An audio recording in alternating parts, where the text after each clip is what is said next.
on our interview with Tracy Robinson, the man behind the name.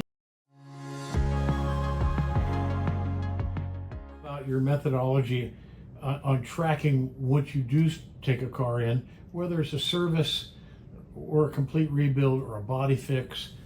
You have a great system, I think, that keeps the customer in the loop on exactly what was done, how long it took to do it, and when it was done.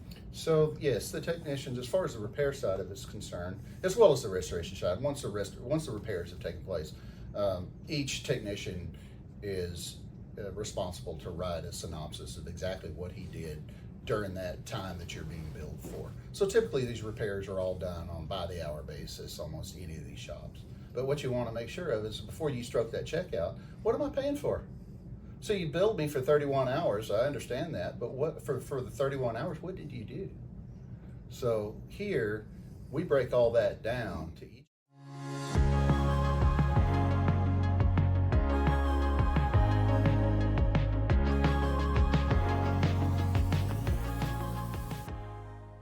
And the amount of time that each technician spent, because there may be multiple guys working on that particular car at that given time, right? Good point. So we want to know exactly what was done, who did it, how long it took, and that's presented to the customer.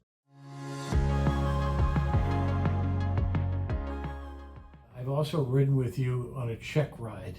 Yes. Which I was blown away that you do in the first place.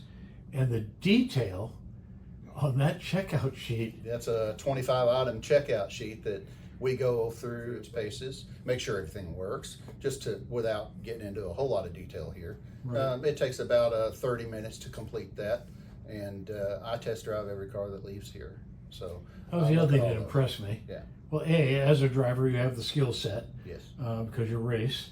You also have very high standards. I mean, there's cars you wouldn't let leave because it didn't meet what you felt made it a safe car, even if that wasn't what you were working on. Correct.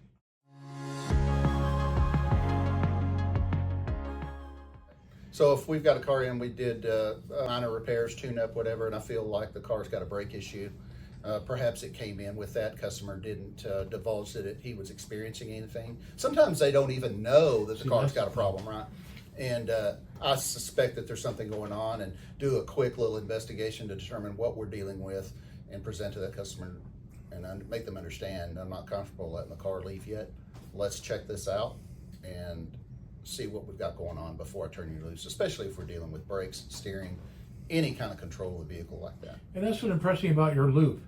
Your loop pretty much asks everything from the car the owner's quite likely to ever ask from that car. Yes. And I think that's awesome in such a condensed period of time to hit that many detail sheets.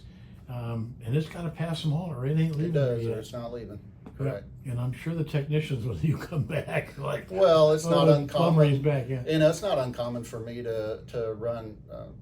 I would say a high percentage of the cars back in after the repairs have been done because I find something else, and that gives us an opportunity to discuss with the customer. Hey, you know, during the test drive, we found that this is not working, or it really doesn't handle right.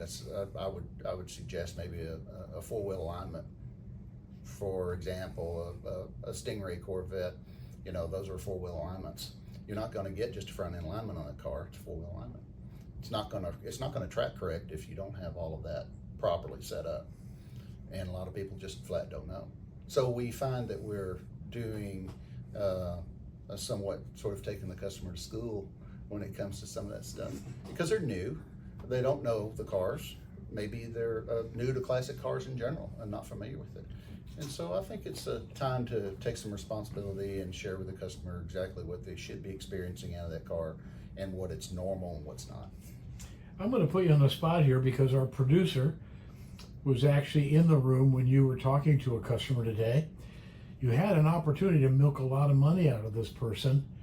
Instead, you took the time to say, look, you can do this. Yes. You don't need me to do this. Yes. And where to get the parts, what they should do, things that cosmetically are not helping the car. Exactly. From From the suspension standpoint, he was blown away. Well, and again, it's a knowledge is just something that you know, he's never been faced with in this particular situation. We were dealing with a Mark III Lincoln Continental from 1971, and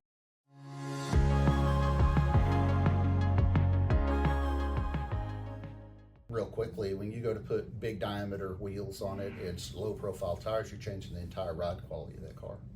It's not what it was designed for. Right. So you got to understand that when you're driving it down the road and you feel every penny in the road, you got to know that that's not the way that car was designed.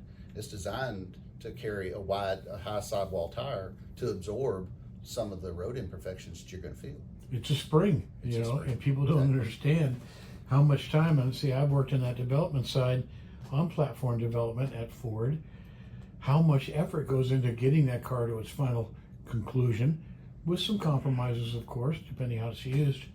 But people don't understand, and then they go to some tire shop. Oh, what you need is this offset, this tire. Wait. Yeah, there's a lot of planning and a lot of thinking needs to go into that before you start just real quick.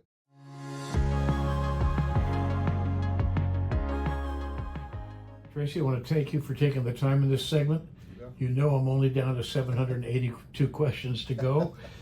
We are going to do more segments with you, so we appreciate your time and patience. That's a wrap for this one, ladies and gentlemen. We wish you open roads and safe motoring.